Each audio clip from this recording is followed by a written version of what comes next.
Hi friends, hopefully you can hear me okay. I just never know with this computer if you're going to be able to hear me. Kind of sounds watery underwater sometimes with the speakers. It's a directional thing, so hopefully you can hear me okay. I haven't done an update on the parasites for a while. I was going to do one a couple weeks back, and I don't even remember what I was going to tell you on that video. My life is so crazy lately that if I don't write it down and I don't do it right away, I don't remember. So I wanted to talk to you about some things I've discovered since more recently. So on my blog, if you type in parasite and leg, there will be posts that come up before I was diagnosed with this about some kind of watery looking sores on my second daughter's left leg while she was serving as a missionary. While my fourth daughter was serving as a missionary, she also had kind of a clear watery sore on her left shin. Last year, I had a sore, kind of watery, almost like shingles or some kind of bacteria. I think it's a staph, and what I think happens is when I was reading about another parasite, that the threadworm, which has a similar life cycle to this one, it talks about parasite burrowing out of the gut and onto the skin and then leaving bacteria from the gut on the skin. And I had that hypothesis back in before, but I didn't realize that the threadworm actually has this happen to it. And so I think that's what's happening. And so when I feel the parasite burrowing in that area of the leg where I now have a scar, and because I tried all sorts of things to clear it up and none of them worked. And both of my daughters that were serving as missionaries ended up taking antibiotics to get rid of that staph type infection. I ended up using diatomaceous earth and iodine on mine. And when I feel that parasite on that left shin area burrowing, like I can feel it right under the skin, crawling right under the skin on that left leg, I will use the Lugol's iodine. I will put it on the skin and let it air dry, and then I will put diatomaceous earth on top of that. They don't like iodine. Obviously, they don't like peroxide, but the peroxide leaves it wet, and you have to keep putting it on. And I tried that when it was in the staph oozy stage, because for a while I thought maybe I had shingles. So I was on my Facebook the other day, and a woman said, I have these things I thought were bites, which I thought mine was a bug bite. My girls thought theirs were a bug bite. They don't know what it is. They think it might be staph. They think it might be shingles. So they didn't know what hers was. And it made me start thinking that this is a symptom of the parasite. I mean, I kind of did before, but it made me even think about it more. And that in that same day or two, I went to a baby shower for a neighbor. She literally lives not across the street, but behind the house across the street. So within 2 houses of my house. Now they have a cat. I don't have a cat. People across the street have a cat. People next to me have a cat. People behind me have cats. So people across the street from them have cats. So there's a lot of cats in the neighborhood. None of them that I know of use litter boxes. They all just let their cats roam. So when I was there, I was talking to the owner, and I didn't put 2 and 2 together with her until I was there and we were discussing it. She has had blood clots in that lower left leg for years on and off, but not necessarily knowing that they're blood clots. But she has that dark skin on the front of her shin scar that I have. But hers is more around. Now, I remember seeing her husband a couple months back in shorts, and he also has that discoloration on his leg. And it started to click at that point. We were talking to her, reading the Facebook post about my other friend. And I mentioned it to the owner, and she said, well, that's interesting because so-and-so, a woman who lives 3 houses down from me on my side of the street, has a swollen left leg every morning. And then she pointed the other direction, a woman a couple houses down in the other direction also has a swollen left leg in the morning. And I have swollen left leg in the morning. And I can feel the parasites in that leg. I've never felt the burrowing under the skin on the right leg. I always feel it on the left leg in that front shin side area of my left lower leg. It's never in the back where the muscle is. It's always in the front, just under the skin, or to the side, just under the skin. And I don't know if I could show you or not, because the sound goes out if I start talking not directly into the camera. So I'm just going to show you and not say anything. See if I can show you. There's a scar right here, darker. And then it started to come out a couple weeks back here. Not the most flattering picture video of me ever. But so that front shin area on the left leg, scar there. That's where I thought I had shingles.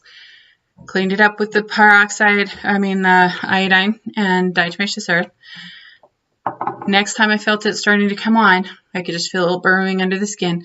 Put a peroxide, let it dry, diatomaceous earth. That's the only thing. I've tried ointments, creams, essential oils, peroxide, just antifungals. What else have I tried? Antibiotic creams. Anyway, I tried just about everything I could think of in there, and essential oils, everything made it worse.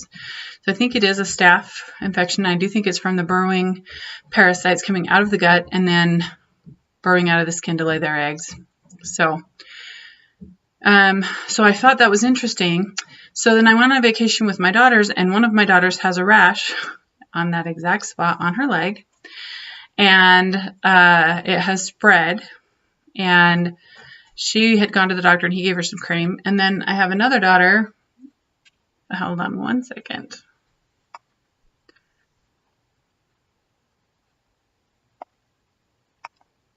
I'm trying to pause it. I don't know if I'm... Okay, this is going to be weird. I now have a leg in front of the camera. I turned it off for a second to ask my daughter if I could use her leg as an example. So you saw my leg where I had that little brown dot on the side. This daughter, not the same daughter that had the rash, this daughter has a brown dot on her leg on that side. Thanks, sweetie. Always the left leg. Now this is 5 people, four people in my family, and then all neighbors who have that brown color or rash. So discoloration on their leg or rash, staph, oozy. That's not the same rash and brownness that of the oozy staph looking thing. So I think sometimes the bacteria on them maybe cause discoloration, or sometimes they cause the staph. I don't know what's going on with the left leg since this is all new, and this is, I guess, on my part. But interestingly enough, swollen leg, blood clot, a staph, discoloration.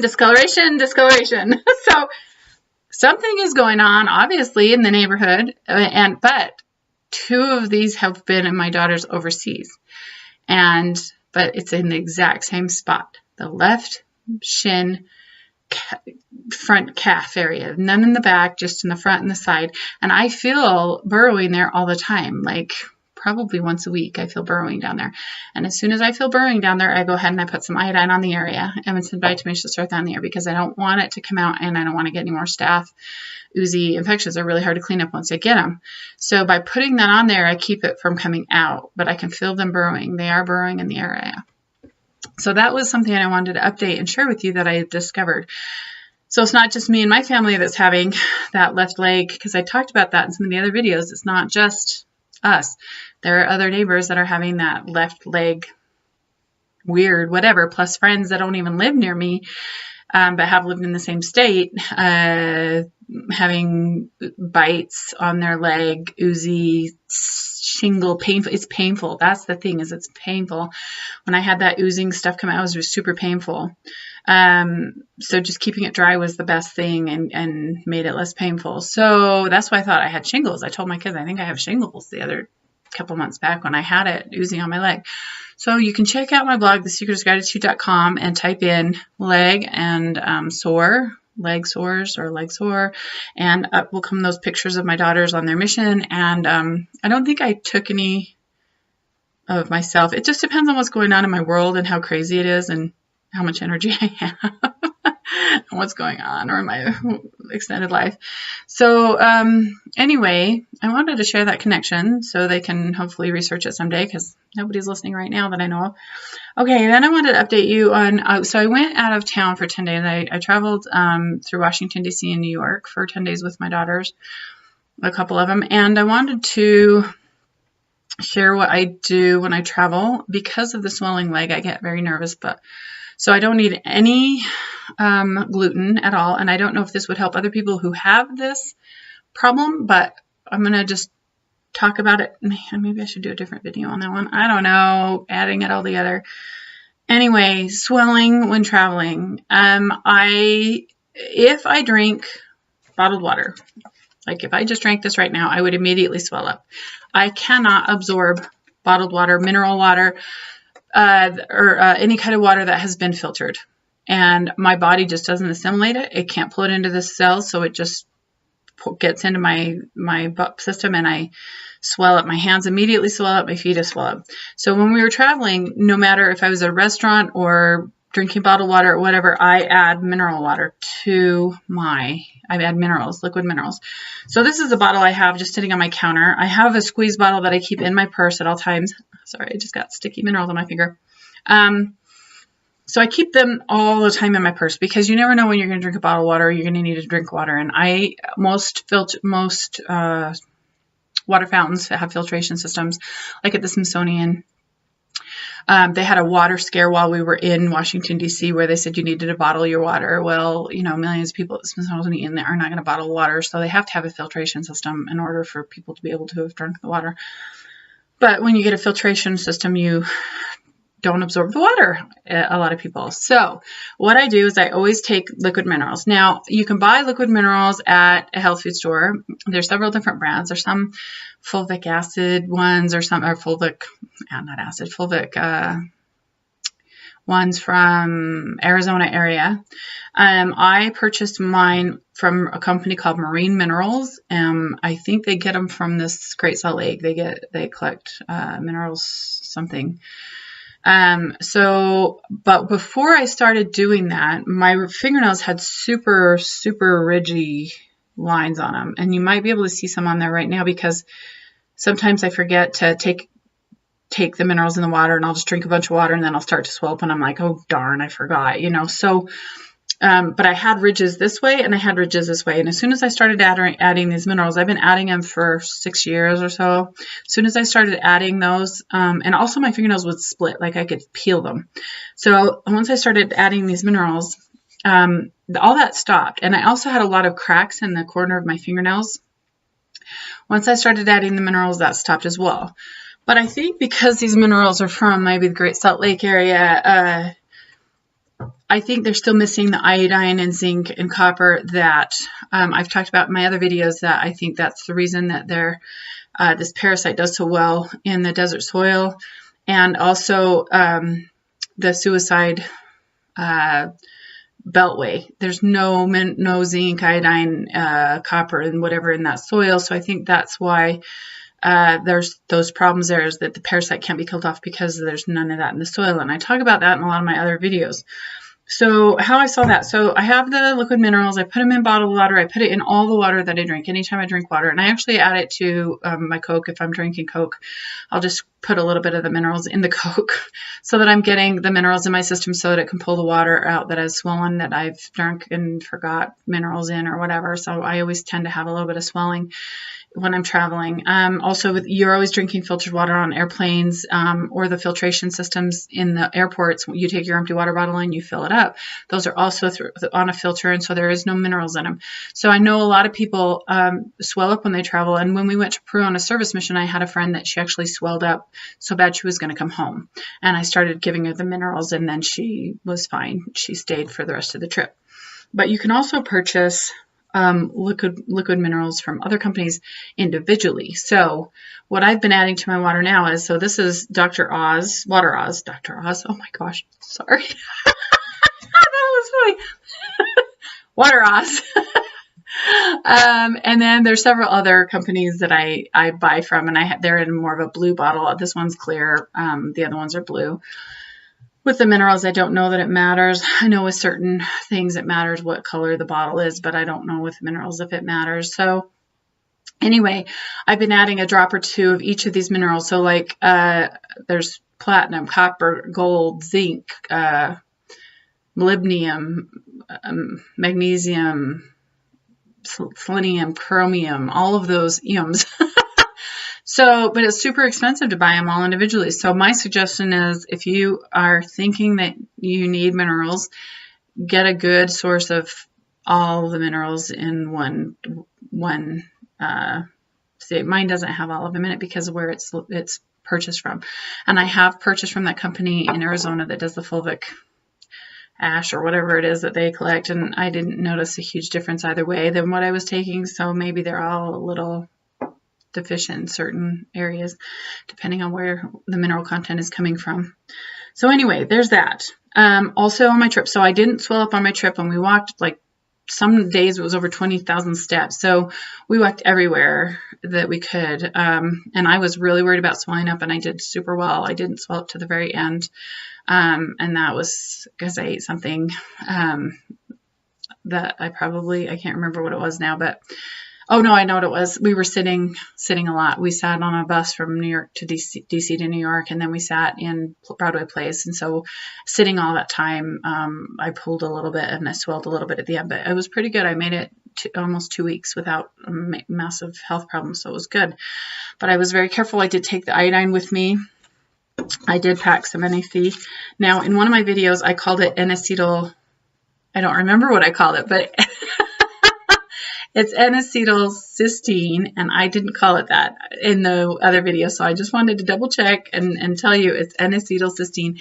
You can take L-cysteine, but you have to take this selenium and molybdenum with it if you're going to. If you take the now brand NaC, which is N-acetylcysteine, it does have the selenium and the molybdenum in it for you to, let me show you, so you can absorb it, because you need those as catalysts to be able to absorb it and precursors for glutathione. So I've been taking Lugol's iodine or NaC iodine. I've been adding the NaC iodine in the mornings to my drink with hydrogen peroxide. Now, there's some studies that my daughter sent me links to that talk about the catalyst effect that hydrogen peroxide and iodine have together. So I've been taking not the 3% peroxide you can get at the health food store. It's food grade hydrogen peroxide that you can get from laboratories or other places. So don't just go and start taking any of this. Don't listen to me. I'm just telling you what I'm doing. But I don't want anybody to just go out and start taking stuff and cause a problem for themselves. So it's food grade hydrogen peroxide. And I'm taking one or two drops in a large water bottle with NaC iodine because of the articles in the study. So look up, I'm not going to link them to you. I want you to do your own research, study, look up iodine and hydrogen peroxide together, and what the benefits they found. Individually, they don't work as well as when you put them together. So the last week or so, I've been adding food grade hydrogen peroxide with the NaC iodine in my drinks, and also adding a little bit of each of the different liquid minerals and a squirt of the just combined liquid minerals. So I've been really trying to keep them on my minerals, because I think I've told you from the very beginning that I felt like it had something to do with the iodine and iron and copper and zinc and the things that we don't have in our soil where I live. So NaC, my eyes I think are looking better. Let me see if you can see them. This one's super yellow. And then you can see it's not so white over there. But when I was taking the iodine and the NAC together, I had more energy and my eyes were less yellow. On my trip, they did not have a lot of gluten-free food that and food that I felt like I could eat. At most places only had 1 or 2 things on the menu item that I could eat, but a lot of them were fried. So I ate more fried food. I don't normally eat fried food because it's the fatty liver problem and the yellowing of the eyes. So while I was on my trip, in order to not eat gluten so that I wouldn't swell up, I ate fried foods, which made my eyes go more yellow. They were better, and they are better than they were when I got immediately back. But before, if I ate 1 or 2 French fries, I would not be able to digest it. It would go right through me and I'd feel sick. And but now, because I've been taking the iodine and the NAC, I'm able to digest the fatty foods better and my eyes are less yellow. So NAC, N-acetylcysteine, and this is nascent iodine. I ordered this and I don't think it's any better than the Lugol's iodine. I use a little bit stronger Lugol's iodine. This one I have to use more of. The nascent iodine usually comes in an alcohol. I can't do alcohol, so this one comes in an oil base. But I'm not feeling like it's any different or any better than the Lugol's. So I think I'm going to probably just order more Lugol's because I'm using a lot.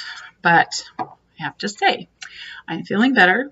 My skin is not as flaky. Like before, I would sit at church with a black skirt on, and just moving my arms, I'd have it all like dandruffy from my dry skin, and my legs would look like snake skin. They're just so dry.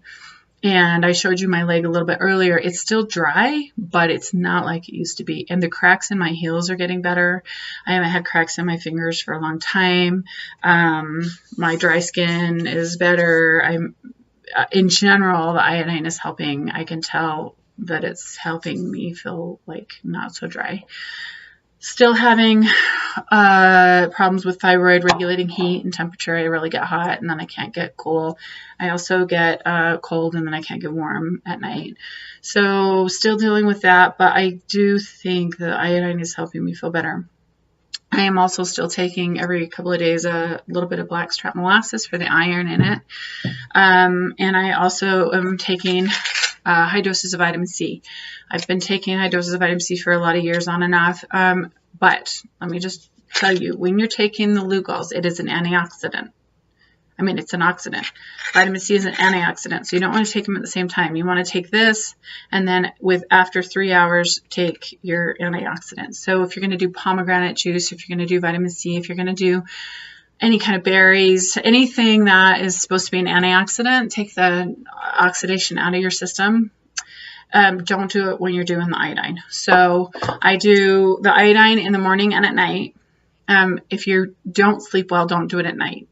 I still am not, I just rub it on at night on here on my elbows, and you can see there's a little bit of problem because I didn't do it every time on the trip. And then I went camping and didn't do it all for the last week. So, but when I do the athlete's foot cream and I do the Lugol's and I rub it on, this stays down and it stays gone. But I've just been out of town and then I wasn't feeling well and then I went camping and that was all in 2.5, 3 weeks. So it's been a little crazy for me. But anyway, vitamin C, great, gets all the toxins out, boosts your immune system. So I take those during the day, take the iodine in the morning, and then at night I just rub a little bit of that iodine. And I don't use the nascent iodine on my skin. I use the Lugol's on my skin. So if I have a rash or if I have that weird thing on my left leg, I use the Lugol's stronger solution iodine, and I put a drop of that on, rub it in, let it dry, and then I'll put diatomaceous earth on that rash. On this type of rash or dry skin, I use this athlete's foot cream from the dollar store. And this does have aloe in it, which is probably an antioxidant, but I really like it. So it makes my skin super soft. I use it actually as a lotion during the day too. After I wash my hands from going to the bathroom every time, I'll just put a little bit of this on, and the aloe just makes my skin super soft and feel good. So a lot of information. Don't know if it's helpful or not. I can't remember if I shared all that with you or not, but the left leg thing was definitely something that was new, and I wanted to make sure I shared. I can't think of anything else, but if I do, I'll just do another update video. But it's been a while since I did one, so I just wanted to share that with you. The left leg definitely, I think, is something. Now, I was trying to think of why only the left leg, but it might just be the large colon where it's coming to the eggs, because so you've got the transverse and the descending, and then it goes out, right? At night, you wake up and you can feel them wiggling sometimes around the anal area. And I'm wondering if they just burrow out of that area because it's there, it was close, and then go down the leg because it's right there. But none of our problems ever have been on the right leg, so there's got to be something to it burrowing out of that lower colon right there and going down the leg, maybe to lay eggs or something. I don't know. But it's just something to look at, and I wanted to put it out there so that anybody looking into it could figure it out. So check out my blog if you have any questions. I'm going to post pictures of all the left leg issues that I have. The one of a rash from one of my girls. I'll take a picture of the one I showed you on here. The scars on my leg. And anyway, I just think there's something to that. So I'll go ahead and share that on my blog. And I think all the rest of it's probably already on my blog anyway.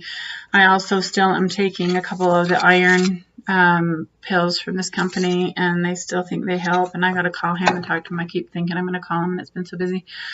And if he's cool with it, I'll share his information on a video or my blog so that people can order those, because they're really good. They really work well. I've tried all sorts of types of iron. So and